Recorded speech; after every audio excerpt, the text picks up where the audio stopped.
Did you know that nearly 70% of people feel guilty after eating holiday meals? Crazy, right? But before we dive in, if you want to start the new year feeling empowered rather than restricted, I want to invite you to join my live Food Swap Foodie Challenge starting in January. The link is in the description below. Now let's talk about why you might be experiencing holiday food guilt. The holidays are supposed to be a time that feels cozy, full of laughter, and of course, lots of cookies. But a lot of us feel the opposite of all of those wonderful things. We feel stress, we feel guilt, especially guilt around eating those favorite holiday treats that we love. There's this huge pressure to be good when everyone around you is living their best gingerbread life. You want to enjoy the food, but you also want to stay on track. You want to enjoy the memories, but you don't want the mental math that goes with every single bite that you put into your mouth or on your plate. And that mental tug of war, it sucks the fun right out of the festivities. And I know because I've been there. And I'm going to tell you more about my story when I was trying to lose weight over the holidays in just a minute. So here's why holiday food guilt hits so hard and why it's such a common problem during this time of the year.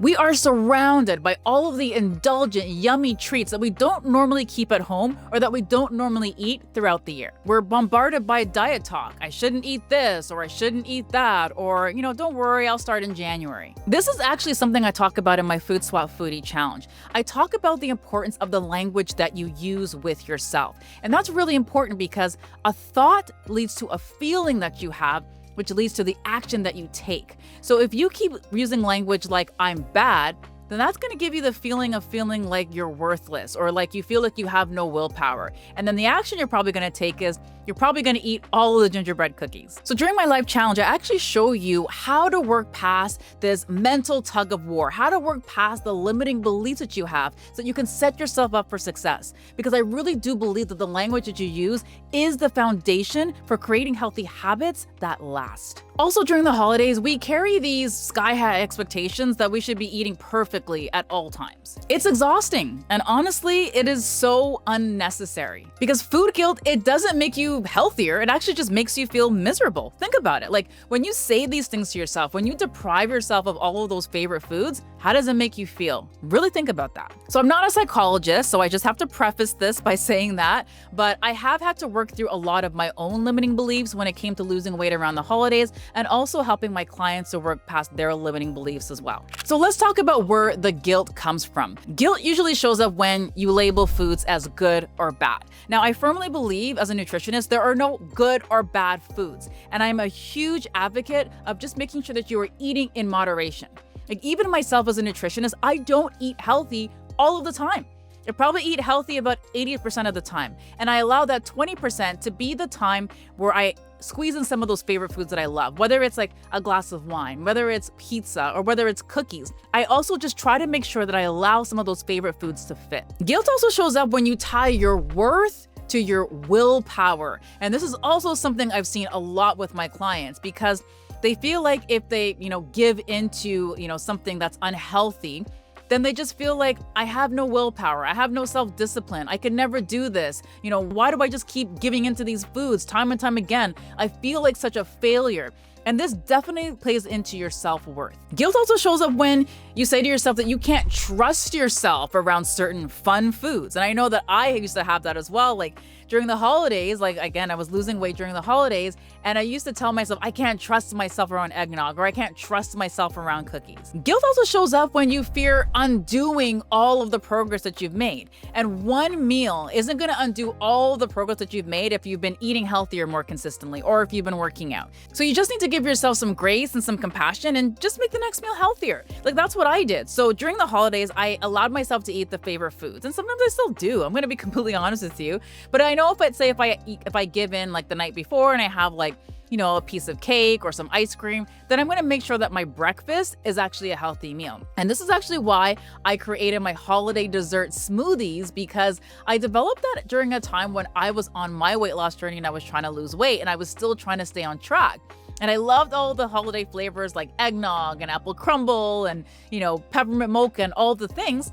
So I actually decided to combine all of my favorite treats into different smoothies. So if you actually want those recipes, you can get them in my free holiday dessert smoothies guide. And I'll pop a link in the description so you can check it out. So in that free guide, you're gonna get smoothie recipes like peppermint mocha, apple crumble, eggnog smoothie, gingerbread smoothie, and there's a couple others in there as well. And it's completely free. So I'll just leave a link in the description and you guys can check that out. So all of this food guilt, it really does mess with your mood and your stress levels, as well as your ability to just be present around your loved ones during the holidays. And that's the whole point of the holidays in the first place, is being around the people that you love. Okay, so I want to take you back about 10 years. I promised I would give you a little bit more behind the scenes of my weight loss journey.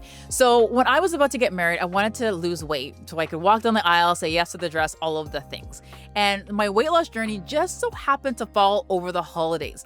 And to say that I was anxious about it was a complete understatement, because I had such a huge sweet tooth, and especially during the holidays, like I couldn't say no to some of my favorite things, like turtles, for instance. I was worried I would undo all of my progress. I felt like I was crippled in the face of like a cookie or a piece of chocolate. And I was just trying to be good while everybody else was living their best festive and merry life. But that season actually taught me something huge. It taught me that I didn't have to give up all of my favorite foods that I love. I could still enjoy some of the foods that I loved in moderation, and I could also learn to make some of those treats healthier.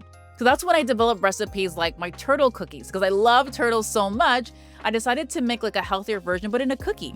So I use things like almond flour, which is a really high source of fiber and protein. Again, these are the things that were gonna help with my sugar cravings. And again, I also made those holiday dessert inspired smoothies. So like the gingerbread man smoothie, the eggnog smoothie, which I just talked about in my free holiday dessert smoothie guide. So that season really did change everything for me, because it showed me that food guilt did not have to be a holiday tradition. So if you're experiencing holiday food guilt like I was, here are a few things I want you to keep in mind. You don't need to earn your food. One meal will not derail your health goals. Stress affects your body more than grandma's shortbread ever will. Balance beats perfection every single time. Enjoying your food makes you more consistent, not less. And if you want some more help with putting this into place and learning how to swap out your favorite indulgent treats for healthier ones, I want to invite you to join my live Food Swap Foodie Challenge starting in January. We go deep on cravings, emotional eating, stress eating, and how to develop healthy habits that actually stick without restriction or guilt. You can click on the link in the description to check it out. So this holiday season, I want you to feel joy instead of judgment. I want you to have memories instead of doing all of the math. And I want you to feel presence, not pressure. You deserve to enjoy your food without the guilt, and you absolutely can. And don't forget to join the challenge so you can walk into the new year feeling confident, in control, and empowered, not deprived. Now make sure to watch my next video where I show you how to survive the holiday season without derailing your health goals.